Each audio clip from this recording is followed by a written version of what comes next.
Hi folks, in this tutorial we will illustrate how sp3 type of hybridization of atomic orbitals takes place in the formation of the methane, ammonia and water molecules respectively.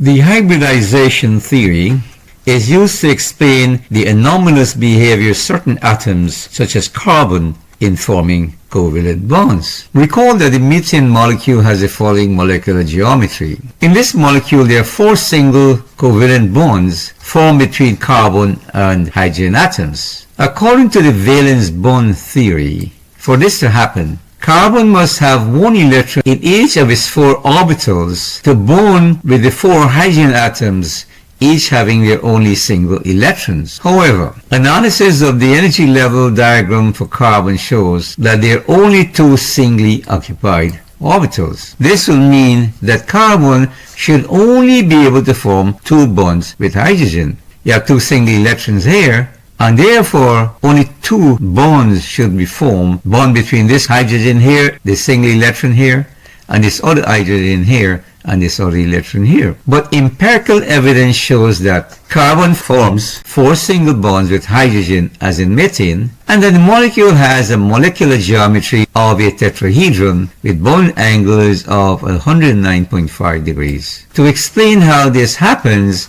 the hybridization theory of orbitals is used. This is the empirical evidence. It shows that carbon forms 4 bonds with hydrogen, and the geometry of this molecule is that of a tetrahedron with bond angles of 109.5 degrees. The theory is that with a jolt of energy, this 2s orbital here is pushed into this vacant p orbital here. And simultaneously, all 4 of these orbitals, these 3 dumbbell-shaped orbitals here, and this spherical 2s orbital here, get hybridized to form 4 sp3 hybrid orbitals. They're called sp3 hybrid orbitals because it is due to the hybridization of this s and these 3p orbitals here. And as you can see, the hybrid orbitals are having the same shape and same amount of energy, but they're different from these orbitals here, these 3p orbital and this s orbital from which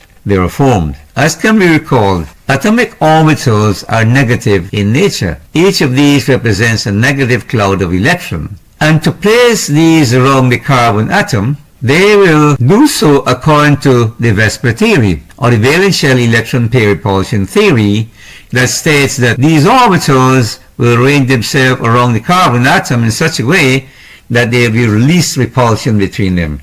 And that gives rise to this tetrahedral arrangement of the orbitals here. And now you can see each of these orbitals having a single electron, and you have 4 of these hydrogen here that you eventually bond to form the molecule here that's called methane. So that's what the hybridization theory for carbon is all about in forming methane. To create 4 orbitals with single electrons, 1 electron from here is pushed into that vacant p orbital here. That leaves this one with a single electron, and now you're having 3 orbitals with single electrons as is shown in these 3 here. But then this other orbital here gains energy and is pushed to a higher energy level there, and all 4 of these orbitals get hybridized into these 4 sp3 hybrid orbitals. Point to note is this, that all AX4 molecules, just as methane, carbon tetrachloride, silicon tetrahydride, will have sp3 hybridization of the orbitals of the central atom. Note that when hybridization takes place, only the orbital in the central atoms are hybridized, not the orbitals on the peripheral atoms. Alright? The hybridization of s and p orbitals could be analogous to blending 3 white pieces of Play-Doh shaped as p orbitals with this red piece of dough shaped as an s orbital to form a pink dough. We can take this pink dough and divide it into 4 equal pieces here, and then mold these to form 4 sp3 hybrid orbitals. And of course, these will arrange themselves around a central point here in a tetrahedral way. So that's another way of showing how the hybridization of orbitals happen. sp3 hybridization again But now we look at how hybridization takes place in a nitrogen atom to form ammonia molecule. When you examine the valence shell orbitals in the ground state, one can see that we have 3 p orbitals here having single electrons, and there's 2 s here having 2 electrons. One might want to say we can take 3 hydrogen with a single electrons here, 1 hydrogen there, another hydrogen here, another one here with a single electrons, and you bond here, you bond here, and you bond here. So you have the octet. We have 2, 4, 6, 8. If we use this explanation to show how nitrogen bonds with hydrogen, we will not end up with what the empirical evidence shows. Recall that these 3 p orbitals are aligned on these axes here perpendicular to each other. So if you were to take 3 hydrogen and bond them with these 3 electrons here, the bond angles that will be formed in every case will be 90 degrees, and that will not conform to the empirical evidence which show that the bond angle here is close to that of a tetrahedral arrangement, which is 107 degrees. So again, the hybridization theory is used to explain how nitrogen is able to bond with hydrogen atoms to form a tetrahedral arrangement of electron pairs.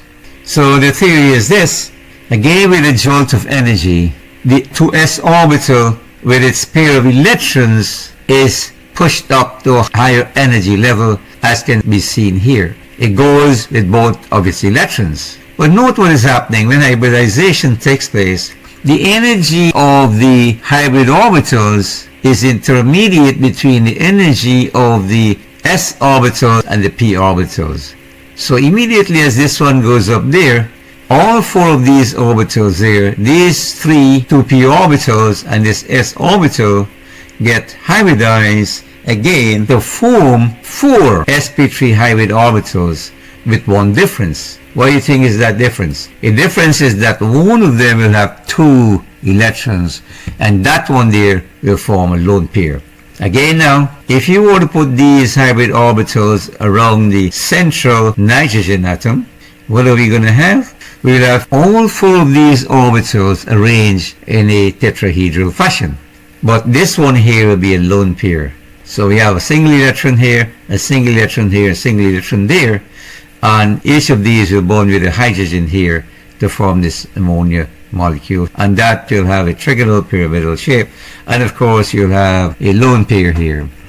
This lone pair is going to be closer to the nucleus here, and because of that it will push these bonds more downwards, and that is why this bond angle will change from 109.5 as in methane to 107 degrees. So that's the hybridization of nitrogen. To note, all AX3E molecules such as ammonia, PCl3, PBr3, etc. will also have sp3 type hybridization of the orbitals of their central atoms. Again, we do another molecule that demonstrates sp3 hybridization, and that is when oxygen reacts with hydrogen to form water. In this case, if you examine the orbitals in their ground state, we're having 2 electrons inside the 2s orbital. One of these 2p orbitals here is having 2 electrons, and these 2 here are having single electrons. Again, someone can say, hey, we need to form H2O. A hydrogen can come here with a single electron.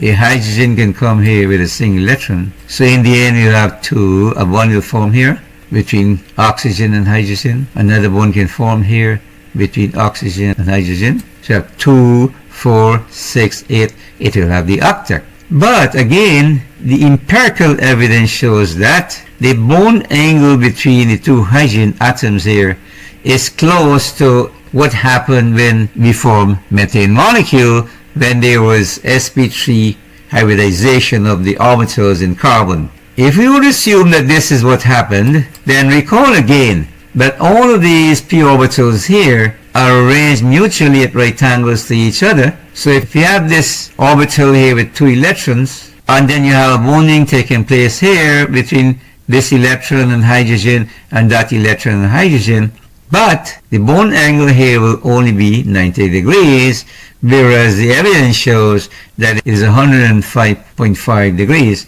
So we have to use the hybridization theory again to explain how this happens. So these are the orbitals of oxygen in the ground state. We have this 2s orbital here with 2 electrons, this 2p orbital here with 2 electrons, and each of the p orbitals here is having a single electron. So the theory is this: again, with a jolt of energy, this entire orbital here with its 2 electrons get pushed up. And spontaneously, again, all 4 of these orbitals get hybridized to form these 4 sp3 hybrid orbitals. So using the Vesper theory, if you have to arrange these around the central oxygen atom, we'll end up with something like this. You can have 2 of these with single electrons bonded with hydrogen here, and these 2 here will form your lone pairs. Okay? So you're going to have 2 lone pairs here. But of course, these will be more condensed. They will close to these bonds here, and that's why you find they'll squish these a little bit more than happen in ammonia, and the bond angle here is going to be 105. So the more lone pairs you have around the central atom, the smaller these bond angles get. So that is how water is formed, and the hybridization theory is used to explain the empirical evidence of water. Again, with a jolt of energy, this entire orbital is pushed higher up, and spontaneously all 4 of these get hybridized to form 4 of these hybrid orbitals, with 2 of them having a pair of electrons, and these are having single electrons, and these eventually will bond with hydrogen, and these will form a lone pair here. And that's how the water molecule is formed, and that explains the hybridization theory. Again, all AX2E2 type of molecules, such as water, hydrogen sulfide, etc., will have sp3 type hybridization of the orbitals in their central atoms. Thank you for listening. I hope that was beneficial. Our next tutorial deals with a demonstration of the sp3 hybridization in the formation of methane, ammonia, and water molecules respectively using Play-Doh. Stay tuned, and please don't forget to subscribe.